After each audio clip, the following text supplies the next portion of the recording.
Assalamu alaikum, I'm Aisha and you're watching Samaa News. Here are today's headlines.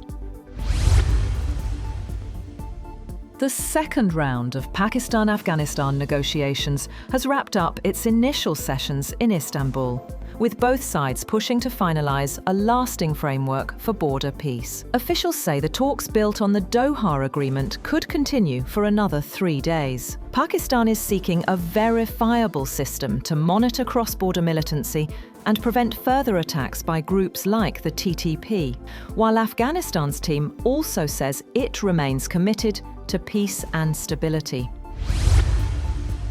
Meanwhile, Defence Minister Khawaja Asif says that although Afghanistan appears willing to maintain peace, failure to reach an agreement in Istanbul could mean open war.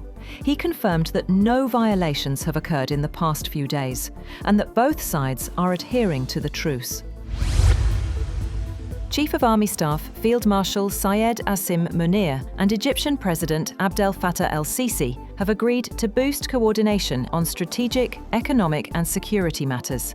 According to the military's media wing, the meeting took place in Cairo, in which the leaders highlighted long-standing ties between the two countries and reaffirmed shared goals for regional peace and stability. During his visit, the army chief also met Egypt's defense officials and the Grand Imam of Al-Azhar. China and the United States have wrapped up the first day of economic and trade talks in Kuala Lumpur. The Chinese delegation is led by Vice Premier He Lifeng, with discussions expected to continue through Monday. According to China's Ministry of Commerce, the consultations follow up on key understandings reached between the two presidents during their phone calls earlier this year. US President Donald Trump will test his deal-making capabilities on a trip to Asia, a region battered by his hardball trade policies, while doubts hang over his highly anticipated meeting with China's Xi Jinping. Trump is set for a 5-day trip to Malaysia, Japan, and South Korea, his first to the region and longest journey abroad since taking office in January. Meanwhile, President Trump says he has no plans to meet Canadian Prime Minister Mark Carney during the ASEAN summit in Kuala Lumpur. His comments came after Carney signalled Canada's readiness to resume trade talks, which Trump suspended over an anti-tariff ad aired in Ontario. Trump, however, said a meeting with Brazil's President Lula is likely, and added that he's open to discussing tariffs under the right circumstances.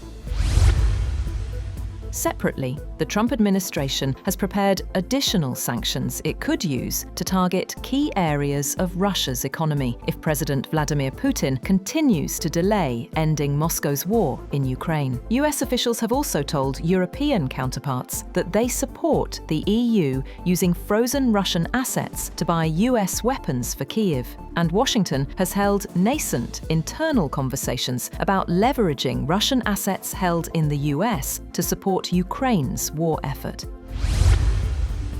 2 people were killed and 13 injured in Kyiv after a wave of Russian missile and drone strikes overnight. Ukrainian officials say the attacks hit energy and infrastructure sites, setting fires and damaging residential areas, including a kindergarten. President Volodymyr Zelensky said the strikes show why Ukraine urgently needs more Patriot air defense systems. Russia claims its targets were military and energy facilities, but Kyiv says Moscow is trying to trigger a humanitarian crisis ahead of winter. The US has imposed sanctions on Colombian President Gustavo Petro as President Donald Trump sharply escalated a feud with Washington's longtime Latin American ally over accusations that Petro has refused to stop the flow of cocaine into the United States.